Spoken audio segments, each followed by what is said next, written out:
नमस्कार, आप देख रहे हैं के न्यूज। मैं हूं आपके साथ सूरी चौहान। रुक करेंगे स्पीड न्यूज का। दिल्ली के शाहबाद डेयरी में कुत्ते के भौंकने पर लड़की के साथ छेड़छाड़ की गई। जब उसका विरोध किया गया तो आरोपियों ने लड़की के पिता को जमकर पीटा। लड़की के पिता पर लाठी डंडों से वार किए गए, जिसके चलते पीड़ित के सिर में गहरी चोट लगी है और आरोपी मौका वारदात से फरार बताया जा रहा है। डॉगी बैठा रहता है जो हम लोग पाल रखे हैं, उनसे बांध रखे थे। तो उसने ना 2-3 लड़के जा रहे थे तो मेरे डॉगी ने उसे भौंक दिया तो वो उससे मारने लगे। मैंने बोला भाई ये तो डॉगी है, भौंकेगा ही तो चला जा, नहीं काटेगा। दिल्ली में यूसीसी पर all India Muslim personal law board के सदस्य मौलाना खालिद रशीद फिरंगी मोहल्ले के बयान। All India Muslim personal law board की बैठक हुई। इसमें बोर्ड के सभी लोग शामिल थे। मीटिंग में यूसीसी पर चर्चा हुई और सभी ने यूसीसी का विरोध किया। जहाँ तक हमारी अपनी राय का सवाल है तो मेरी अपनी राय यही है कि मुस्लिम पर्सनल लॉ हमारी शरीयत का अटूट हिस्सा है और शरीयत की जड़ और बुनियाद कुरान और हदीस है और हर मुसलमान के लिए लाजमी और ज़रूरी है कि कुरान और हदीस के अहकामात पर अमल करें। दिल्ली में बदला मौसम का मिजाज। दिल्ली में हुई मूसलाधार बारिश और लोगों को गर्मी से मिली राहत। मौसम विभाग ने बारिश का अलर्ट जारी किया।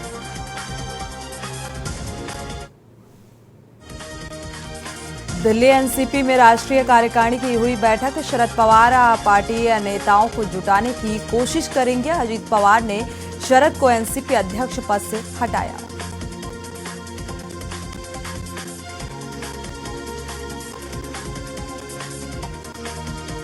पंचकुला के एमडीसी स्थित सकेतड़ी गांव के पास बरसाती नाले में डूबने से 2 बच्चों की मौत हो गई। पानी ज्यादा होने के चलते डूबने से दोनों बच्चों की मौत। जानकारी के अनुसार दोनों बच्चे मनी माजरा चंडीगढ़ के बताए जा रहे हैं। घटना की सूचना मिलने पर एनडीआरएफ की टीम मौके पर पहुंची।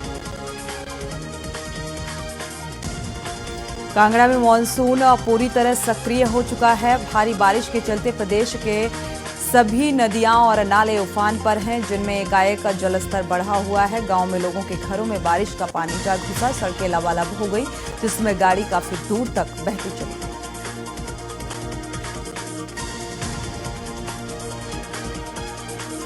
मुख्यमंत्री उड़नदस्ता ने कार्यालय खंड विकास एवं पंचायत सोहना में रेड मारी और कार्यालय परिवार पहचान पत्र विभाग सोहना गुरुग्राम का औचक निरीक्षण करके किया गया। कार्रवाई की गई ताकि आमजन की समस्या का समाधान हो सके। गुरुग्राम में सोहना में बिजली के कटने से परेशान लोग, वार्ड वासियों ने पार्षद के साथ एक्शन। ऑफिस के हिसाब में नारेबाजी की। आरोप है कि 24 घंटे में मात्र कुछ घंटे बिजली मिल पा रही है और बिजली कर्मचारी फोन नहीं उठाते। वहीं बिजली बोर्ड अधिकारी ने कहा कि बिजली समस्या का जल्द समाधान किया जाएगा। कल की 10 मिनट बारिश गई है। बारिश के बाद में 2 बजे तक, रात के 9, 10, 11, 12 बजे तक लाइट ही नहीं आई। एक्सीडेंट हुआ पड़ा लड़के का, ठीक है ना जी। हमें ही पता हम कितने परेशान हैं। पानी के लाइट नहीं आया तो पानी कहाँ से आएगा। ऐसे वैसे मर रहे लाइट बगैर। कुरुक्षेत्र नए लघु सचिवालय सभागार में जिला लोक संपर्क एवं कष्ट निवारण समिति की मासिक बैठक में 14 में से 7 शिकायतों का निपटारा हुआ। बैठक के अध्यक्ष मंत्री कमल गुप्ता बोले, मानसून जल भराव से पहले नालों की सफाई व्यवस्था सुनिश्चित की जाए। आज मैं यहाँ कुरुक्षेत्र जिला की ग्रीवेंस कमेटी में आया था। इसमें टोटल 14 केस थे। 14 में से 7 पुराने थे, 7 नए थे। और आज हमारी इस मीटिंग में हमारे आदरणीय विधायक थानेसर के श्री सुभाष सुधा जी। चंडीगढ़ में 7 जुलाई को फिर मंत्रिमंडल की बैठक होगी। मुख्यमंत्री मनोहर लाल की अध्यक्षता में मंत्रिमंडल की बैठक होगी। 7 जुलाई को शाम 5 बजे ये बैठक रखी गई।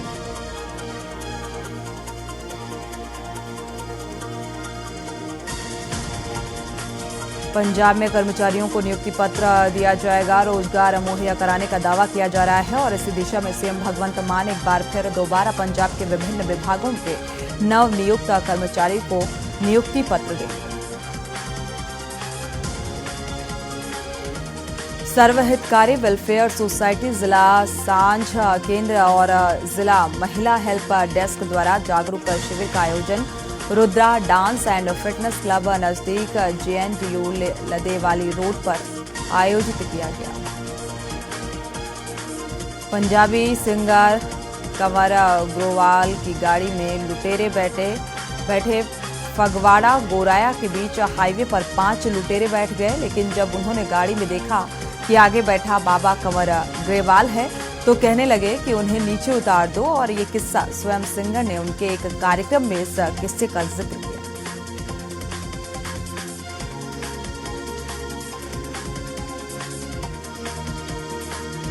कोरबा में बालकों की समस्या जानने निकले मंत्री खुद जाम में फंसे नजर आए। 2 किलोमीटर पैदल चलना पड़ा और इसके बाद प्रेस वार्ता का आयोजन कर मंत्री ने बालकों की पोल खोलकर कहा कि बाल को स्थानीय कर्मचारियों का शोषण तो किया ही जा रहा है और इसके साथ ही जिले में रखकर लोगों के साथ स्वास्थ्य खिलवाड़ किया जा रहा है। जबलपुर के सेंट नॉर्बर्ट स्कूल के पास एक अधेड़ का शव मिला है। शव मिलने की सूचना स्थानीय जनों ने गरीब नवाज कमेटी के सैयद इनायत अली और उनके सदस्यों को दी, जिसके बाद पुलिस ने शव को पोस्टमार्टम के लिए मेडिकल अस्पताल भिजवाते हुए शिनाख्त शुरू की। में एक अज्ञात मृतक पुरुष उम्र करीबन 52 साल का है, जो मृत पड़ा हुआ है, जिसका मैंने जाके शव पंचनामा कर इसको आरक्षक के हमरा मेडिकल कॉलेज PM के लिए रवाना कर दिया गया है। उसके घर वालों को पतासाजी की जा रही है। घर वाले मिल जाएंगे तो उसकी बॉडी उनको सुपुर्द कर दी जाएगी। बलरामपुर में पुलिस और राजस्व विभाग के वरिष्ठ अधिकारियों की हाई लेवल मीटिंग आयोजित की गई। इस मीटिंग में सरगुजा एवं पलामू के IG के अलावा झारखंड, उत्तर प्रदेश में मध्य प्रदेश के SP, कलेक्टर शामिल हुए। पहले आप लोग को जोहार, और मैं धन्यवाद दूंगा IG सरगुजा जोन को, जो बेहतर आगामी विधानसभा चुनाव के लिए यहाँ पे कोऑर्डिनेशन मीटिंग कॉल की। बेमेतरा के कोतवाली क्षेत्र के ग्राम कारेसरा स्थित फार्म हाउस में संदिग्ध अवस्था में एक व्यक्ति की लाश मिली और यहां व्यक्ति की लाश मिलने से गांव में सनसनी फैल गई। ग्रामीणों की सूचना पर सिटी कोतवाली पुलिस दलबल के साथ मौके पर पहुंची। पुलिस को सूचना मिली कि ग्राम कारेसरा में एक व्यक्ति जिसका नाम है माधवेंद्र मिश्रा, उम्र लगभग 55 वर्ष, जिसकी बॉडी उनके फार्म हाउस में है, जिस पर पुलिस रवाना होकर के तत्काल मौके पर गई। बॉडी का पंचनामा कराया गया है। फॉरेंसिक एक्सपर्ट से घटनास्थल का निरीक्षण कराया गया है। सरगुजा जिले में इंजीनियरों का नायाब सड़क बनाने के तरीके ने खूब सुर्खियां बटोरी हैं। जहां पहाड़ी क्षेत्र में सड़क बनाने के लिए बिछाए गए गिट्टी और पुल पहली ही बारिश में बह गए, जिसकी वजह से 16 गांव का संपर्क जनपद मुख्यालय से टूट गया है। जेट से नर्मदापुर सड़क बन रहा है। सड़क काफ़ी खराब हो चुका है। नली के कारण नली बनना पहले, इसके बाद रोड बनना चाहिए, लेकिन इन लोग रोड पहले बना दिए, नली नहीं बनाए हैं, इसी कारण पूरा रोड खराब हो चुका है। सामरी में करौंधा थाना अंतर्गत कुछ दिन पहले एक ब्लाइंड मर्डर का मामला सामने आया, जहां एक महिला की सड़ी गली लाश पाई गई। पुलिस को जब मामले की जानकारी मिली तो उन्होंने सक्रियता दिखाते हुए संदेही पर नकेल कसना शुरू कर दिया है और गिरफ्तारी। एक 3 दिन पुरानी लाश मिलने की सूचना पर थाना करौंधा के द्वारा कार्रवाई की गई। मौका वारदात पे मृतका बिलासीबाई उराव, पिता भगुआ, उम्र करीबन 45 साल की 3 दिन पुरानी सड़ी गली लाश मिली थी, जिसके सर पर गंभीर चोट थे। लाश लहूलुहान से लथपथ था। आज इन दोनों आरोपियों को हत्या के अपराध के तहत न्यायिक रिमांड पर भेजा गया है। छत्तीसगढ़ प्रदेश स्वास्थ्य कर्मचारी संघ के द्वारा सारंगढ़ जिले के तहसील कार्यालय के बाहर 4 प्रमुख मांगों को लेकर अनिश्चितकालीन हड़ताल पर बैठे हैं। इस प्रदर्शन से शासकीय अस्पतालों में मरीजों को काफी दिक्कतों का सामना करना पड़ रहा है।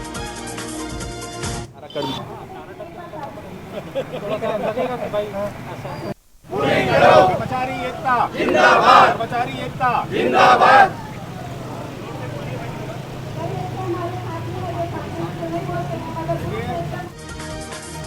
मुरैना में पिता और 1.5 साल की बेटी का कुएं में शव पाया गया। कुएं में बच्ची का शव देख ग्रामीणों ने परिजन को सूचना दी। जानकारी मिलने पर मौके पर पहुंची पुलिस दोनों के शव को पुलिस ने कुएं से बाहर निकलवाया। परिजनों ने हत्या की आशंका जताई।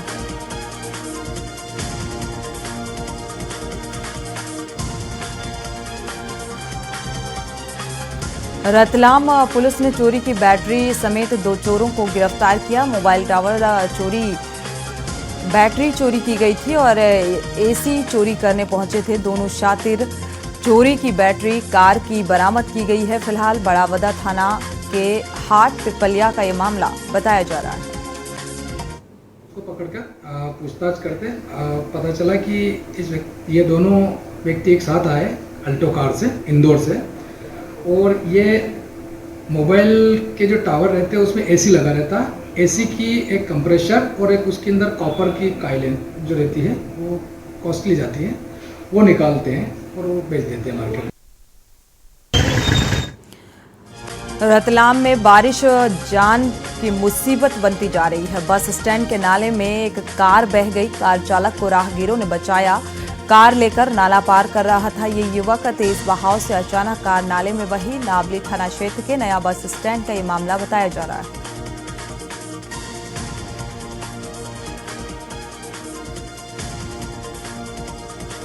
राजस्थान में चुनावी साल में कांग्रेस आम जनता को खुश करने के लिए कोई कमी नहीं छोड़ना चाहती। ऐसे में आम मतदाता तक पहुंचने के लिए अब युवा बोर्ड द्वारा 10 जुलाई से 22 अगस्त तक युवा महोत्सव का आयोजन किया जा रहा है।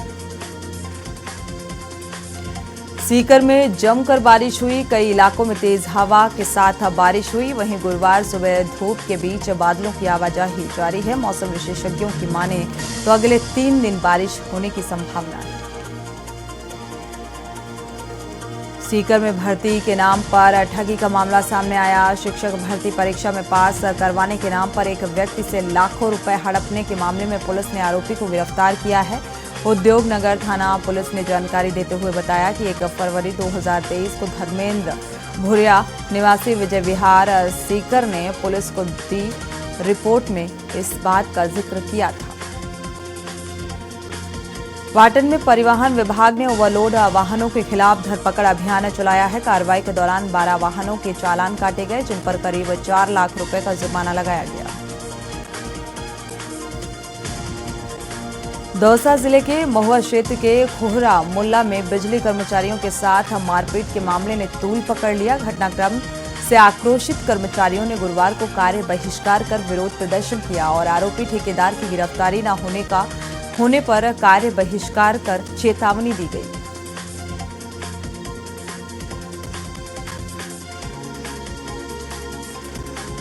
लक्सर में बारिश का ऑरेंज अलर्ट जारी किया गया है। हरिद्वार में झमाझम बारिश हुई। कुछ ही घंटों की बारिश में सड़कें और खेत जलमग्न हो गए। बारिश से गर्मी से फिलहाल राहत मिलती नजर आ रही है। मौसम विभाग ने ऑरेंज अलर्ट जारी किया है। मुख्यमंत्री धामी ने यूसीसी पर फिलहाल विधानसभा का विशेष सत्र नहीं बुलाया जाएगा। मुख्यमंत्री ने कहा कि अभी लिखित में ड्राफ्ट सरकार को नहीं मिला है। जैसे ही ड्राफ्ट लिखित में सरकार को मिलेगा, सरकार इसका अध्ययन करेगी और इसके बाद आगे की कार्रवाई की जाएगी। अभी यूसीसी का ड्राफ्ट चूंकि उन्होंने संकलित पूरा कर लिया है, लेकिन अभी वो पूरा लिखित में नहीं आया है और उस पर वो लोग काम कर रहे हैं। अभी तो ऐसी कोई बात नहीं है, क्योंकि क्या है कि यूसीसी का अभी ड्राफ्ट हमको मिला नहीं है। ड्राफ्ट मिलने के बाद उस पर पहले आकलन होगा। उस पर विधि के जो हमारे भी विशेषज्ञ हैं, विधि विभाग है, वो सभी लोग उसका आकलन करेंगे। उसके बाद लक्सर में पूर्व मुख्यमंत्री हरीश रावत ने कांग्रेस से जुड़ी यात्रा का आयोजन किया, जिस पर जिला अध्यक्ष राजीव चौधरी ने प्रेस वार्ता की और कहा कि बीजेपी ने देश के अंदर कांग्रेस के प्रति जो नफरत का माहौल पैदा किया, उसे खत्म करने के लिए ही कांग्रेस ने कांग्रेस जोड़ो यात्रा चला रही है। हमारे उत्तराखंड के पूर्व मुख्यमंत्री और कांग्रेस के वरिष्ठ नेता आदरणीय हरीश रावत जी, जो उत्तराखंड के अंदर एक उन्होंने यात्रा चालू की थी कांग्रेस की, कांग्रेस से जुड़ी यात्रा, उसी श्रृंखला में कल उनकी शाम को 5 बजे यहीं बालावाली चौराहे से शुरू होकर लक्सर के अंदर बाजार में होते हुए कांग्रेस से जुड़ी यात्रा हम कर रहे हैं। मुख्यमंत्री धामी दिल्ली दौरे से उत्तराखंड पहुंचे। सचिवालय पहुंचने के बाद सीएम ने बताया कि दिल्ली दौरे के दौरान उनकी बीजेपी के कई केंद्रीय नेताओं से मुलाकात हुई। सीएम ने बताया कि प्रधानमंत्री जोशीमठ को लेकर बेहद संवेदनशील हैं और वो खुद भी मॉनिटरिंग करते हैं। योजनाओं की बीच बीच में जो स्थिति है, जो समीक्षा है या प्रगति है, उन सभी के बारे में उनको अवगत कराया है। और माननीय प्रधानमंत्री जी ने भी उत्तराखंड के अंदर जो महत्वाकांक्षी प्रोजेक्ट यहाँ पर चल रहे हैं, जैसे ऋषिकेश कर्णप्रयाग रेल लाइन है।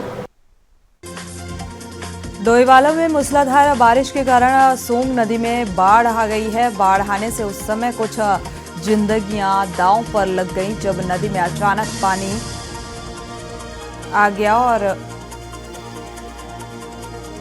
लोकल पुलिस और एसडीएफ टीम के जो कि सडनली 28 मिनट में लगभग ऋषिकेश से यहाँ पहुँच गई थी। अचानक क्या हुआ कि एकदम से डैम टूट गया। उसमें क्या ये बंदा बेचारा बाहर से आ रखा है, ये वहाँ लेबरी के साथ काम कर रहा था। मैं तो ऐसे घूम रहा था, मैंने देखा कौन है, तब अचानक में चले गया। बाढ़ सुरक्षा कार्य चल रहा था। फिलहाल टापू में फंसे लोगों को रेस्क्यू कर निकाला गया। नैनीताल में उत्तराखंड बार एसोसिएशन के विभिन्न पदों के लिए हुए चुनाव में देर रात तक चली मतगणना के बाद घोषित किया गया रिजल्ट, जिसमें अध्यक्ष पद पर दिनेश चंद्र सिंह रावत ने अपने निकटतम प्रतिद्वंदी डीएस मेहता को 220 मतों से हराकर एक तरफा जीत हासिल की है। दिनेश चंद्र सिंह को 449 जबकि डीएस मेहता को 229 मत ही मिले। सर्वप्रथम तो मैं आप लोग के माध्यम से जो उत्तराखंड राज्य में शहीद हुए मेरे शहीदों को विनम्र श्रद्धांजलि देना चाहता हूं, क्योंकि उनकी बदौलत ये राज्य बना और उनकी बदौलत ये हाईकोर्ट बनी, जिसमें आज हम लोग खड़े हैं, आप लोग खड़े हैं। ऋषिकेश में पिछले 2 दशक से बंद पड़ी आईडीपीएल फैक्ट्री को केंद्र सरकार ने राज्य सरकार को सौंप दिया है, जिसका विरोध सड़कों पर उतरकर वहां के निवासी लगातार कर रहे हैं। अवर डीएम सोनिका सिंह ने आईडीपीएल में रह रहे लोगों से जमीन के दस्तावेज दिखाने को कहा है।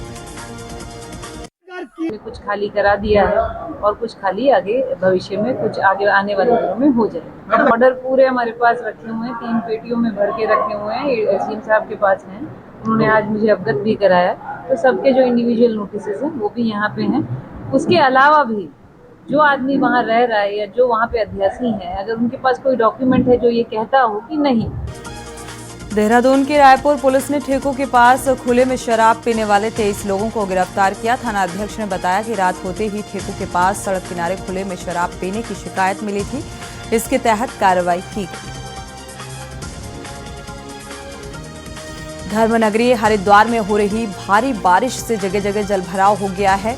कनखल थाना क्षेत्र के मोहल्ला लाटोवाला में पुराने बने मकान की दीवार ढह गई। दीवार गिरने से पास खड़ी कार क्षतिग्रस्त हो गई। गनीमत ये रही कि इस हादसे में कोई जनहानि नहीं हुई। देहरादून की कोतवाली पुलिस ने नशे की लत पूरी करने के लिए वाहन चोरी करने वाले गैंग का खुलासा किया है। हिस्ट्री शीटर समेत 3 आरोपी पकड़कर 8 दोपहिया वाहन बरामद किए गए। ये जो कोतवाली नगर थाना हमारा, इसमें 4 अलग अलग वाहन चोरी के एफआईआर जो है पंजीकृत हुए थे। उसी के अंदर में जब संज्ञान लेते हुए थाना कोतवाली नगर की पुलिस ने इसकी विवेचना प्रारंभ की, तो सीसीटीवी का अवलोकन करने के बाद जो फोटो हमारे पास आए, उनका जो हमारे थाने में जो डोजियर रखा जाता है उनके साथ मिलान किया गया। बागेश्वर दौरे पर कैबिनेट मंत्री धन सिंह रावत। बागेश्वर को बड़ी सौगात देने की घोषणा की गई। बागेश्वर में जल्द बनेगा 200 बेड का चिकित्सालय। हर ब्लॉक में बनेंगे 2-2 पीएम श्री विद्यालय। चिकित्सालय में चिकित्सकों के आवास बनाने का ऐलान किया गया है। बागेश्वर में किसानों को 5 लाख तक का ब्याज मुक्त ऋण मिलेगा और 5000 किसानों को मिलेगा इसका फायदा। 4 से 5 लाख रुपए में विशेषज्ञ चिकित्सकों की तैनाती की जाएगी। बताने में खुशी हो रही है कि बागेश्वर जिले को 200 बेड का नया हॉस्पिटल हमारी सरकार दे रही है और उसकी ज़मीन भी बहुत जल्दी, आज जिलाधिकारी से भी मेरी बात हो गई है और बहुत जल्दी हम उसके डीपीआर बना के और एक बड़ा काम बागेश्वर जिले के लिए हो जाएगा। देहरादून में जेल में बंद रिटायर आईएएस अफसर रामविलास यादव की करीब 20 करोड़ से ज्यादा की संपत्तियां प्रवर्तन निदेशालय ने कुर्क कर ली हैं और इसमें सावधि जमा के साथ फ्लैट और भूखंड भी शामिल हैं। आपको बता दें कि करीब 20.61 करोड़ रुपए की आय से अधिक संपत्ति अर्जित करने का भी आरोप लगा है। देहरादून में कृषि मंत्री गणेश जोशी ने कृषि एवं उद्यान के संबंध में प्रेस वार्ता की। कहा कि देश के प्रधानमंत्री के इस कुशल मार्गदर्शन और प्रदेश में मुख्यमंत्री धामी के नेतृत्व में सरकार निरंतर किसानों की आय और उनके उत्पाद को दोगुना करने के लिए निरंतर प्रयासरत है।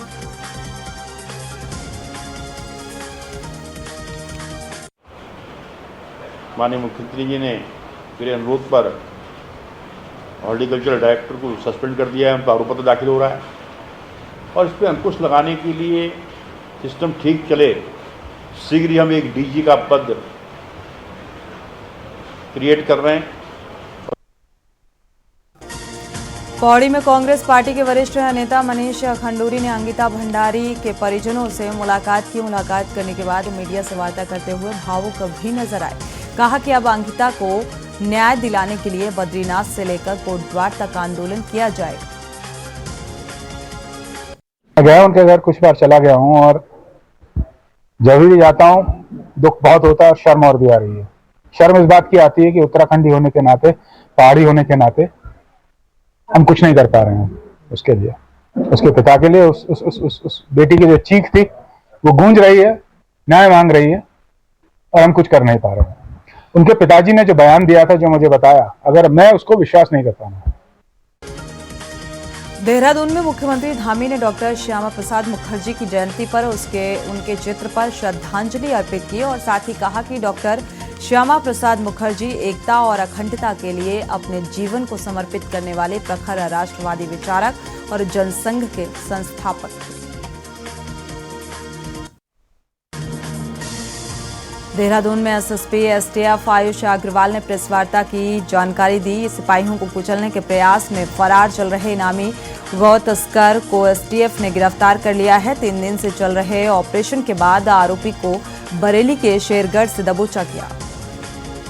तो इनके द्वारा पुलिस टीम पर गाड़ी चढ़ाने का प्रयास किया गया था।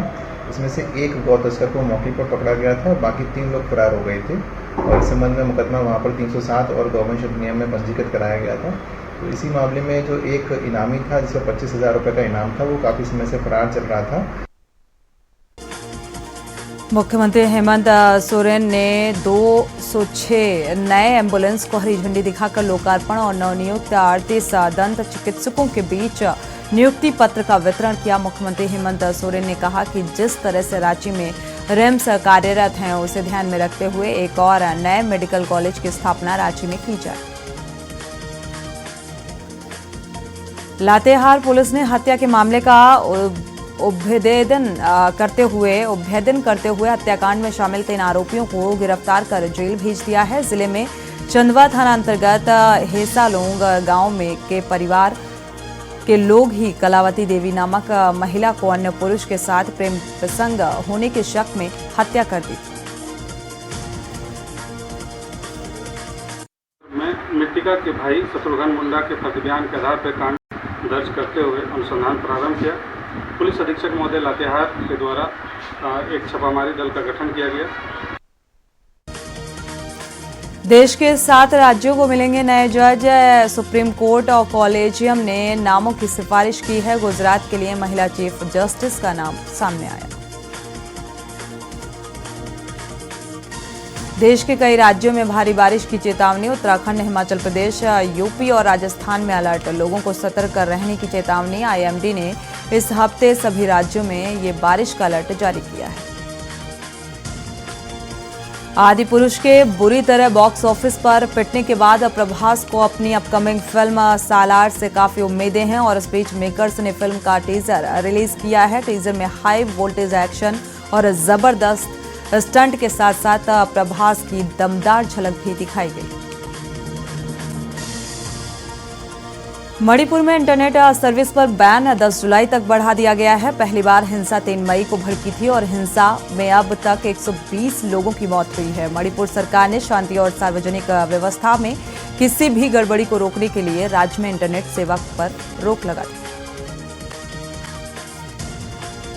बॉलीवुड एक्ट्रेस कृति सेनन ने अपने production house blue butterfly film launch कर दी है, जहां एक तरफ सभी उन्हें बेस्ट विशेस दे रहे हैं, दूसरी तरफ कुछ सोशल मीडिया यूजर्स का मानना है कि कृति ने अपने प्रोडक्शन हाउस के नाम के जरिए दिवंगत एक्टर सुशांत सिंह राजपूत को ट्रिब्यूट दिया है।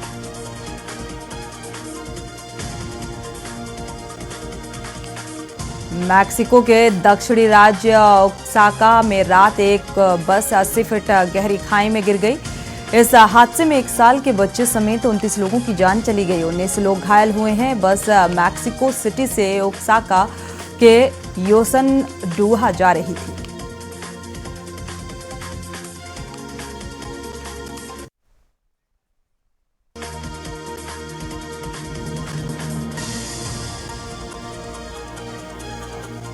और इसी बीच बड़ी खबर मिल रही है राजस्थान के सीकर से। बड़ी खबर आपको बता दें, राजस्थान से खबर, फतेहपुर के हरसावा गांव में यस बैंक में 24 लाख की लूट का मामला सामने आ रहा है। तो पुलिस अधीक्षक करण शर्मा घटनास्थल पर पहुंचे हैं। इस पूरे घटनाक्रम का जायजा लिया। हथियार दिखाकर इस लूट की वारदात को अंजाम दिया गया है। राजस्थान से खबर, लूट की वारदात को अंजाम। और इसी बीच बड़ी खबर राजस्थान से आपको बता दें, 24 लाख की लूट का मामला सामने आ रहा है। हरसावा गांव में यस बैंक से 24 लाख की लूट हुई है। बड़ी खबर राजस्थान से, पुलिस अधीक्षक करण शर्मा घटनास्थल पर पहुंचे हैं।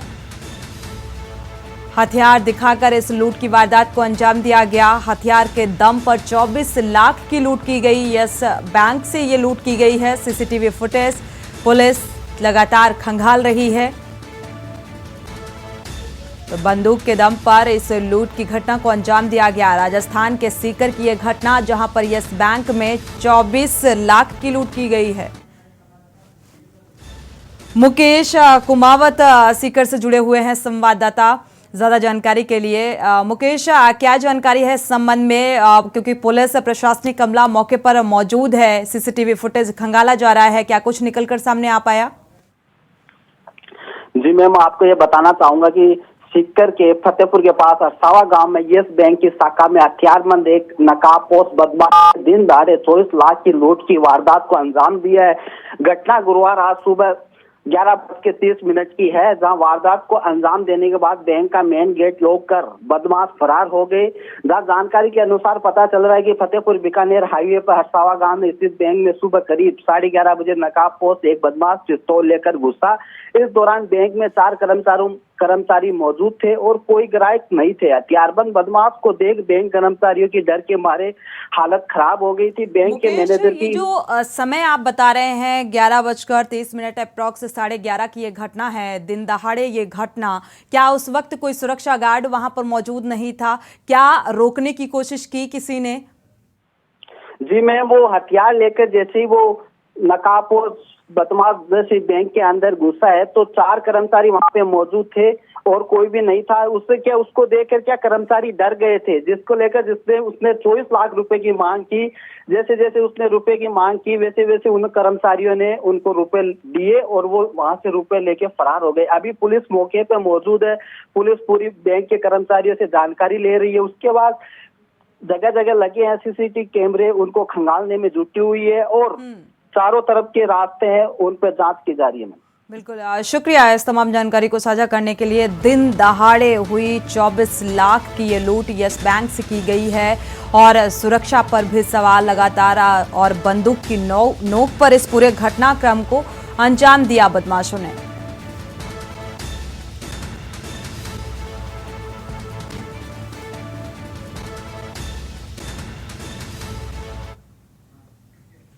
सीधे चंडीगढ़ का रुख कर लेते हैं। पंजाब के सीएम भगवंत मान इस वक्त कार्यक्रम में पहुंचे हुए हैं। होमी भाभा कैंसर अस्पताल में आईपीडी का उद्घाटन करने के लिए पहुंचे हुए हैं और आप ये सीधी तस्वीरें इस वक्त देख पा रहे हैं चंडीगढ़ से। स्वास्थ्य सुविधाओं को बेहतर बनाने की ओर प्रयासरत भगवंत मान सरकार। तो उद्घाटन और ये एक बड़ी सौगात भी इसे कहा जा सकता है। भाभा कैंसर अस्पताल में आईपीडी और आधुनिक सुविधाएं इस अस्पताल में होंगी, जिसका अब लाभ मरीजों को मिल सकेगा। स्वास्थ्य व्यवस्थाओं को चुस्त दुरुस्त करने की दिशा में एक प्रयास, एक सौगात कहा जा सकता है।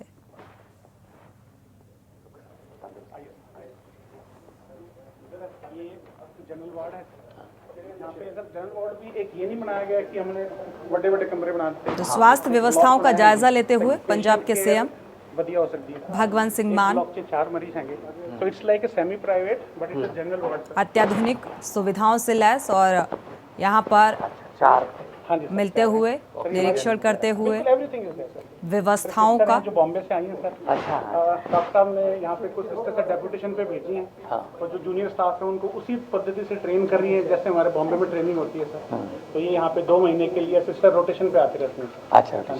तो जितना भी जूनियर स्टाफ है उनको उस हिसाब से ट्रेन, जो की प्रैक्टिस एग्जैक्टली जो टाटा मेमोरियल बॉम्बे में हो रही है वो है क्यों।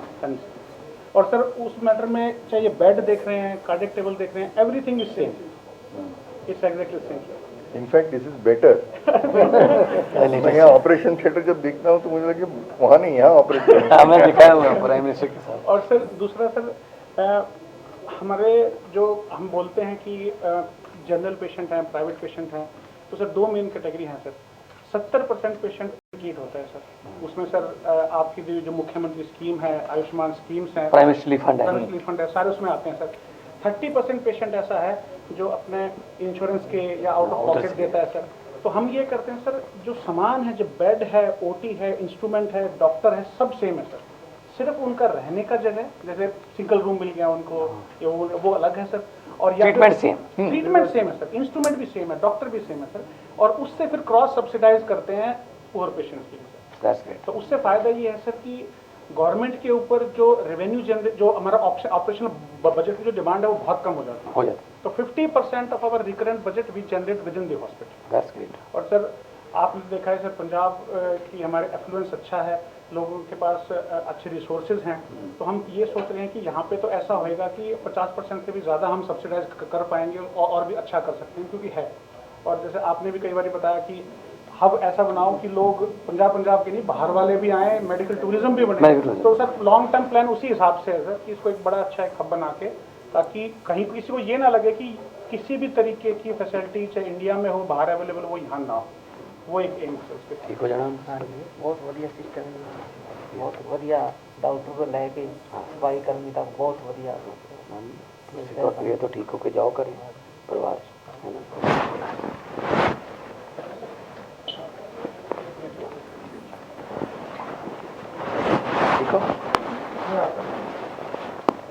ठीक होके वापस परिवार में जाओ।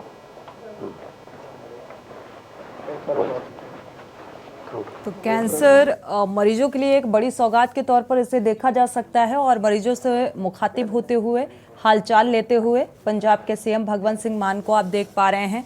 और अक्सर ये कहते सुना होगा पंजाब के सीएम भगवंत सिंह मान को शिक्षा और स्वास्थ्य पर एक बेहतर फोकस नज़र आता है, क्योंकि दोनों पर ही जोर देते हुए अक्सर बोलते नज़र आते हैं। और एक पंजाब को हब बनाया जाए, चाहे वो मेडिकल सुख सुविधाओं से लैस हो या शिक्षा के क्षेत्र का जिक्र कर लें, तो हर तरीके से जो व्यवस्थाएं हैं वो चुस्त और दुरुस्त होनी चाहिए।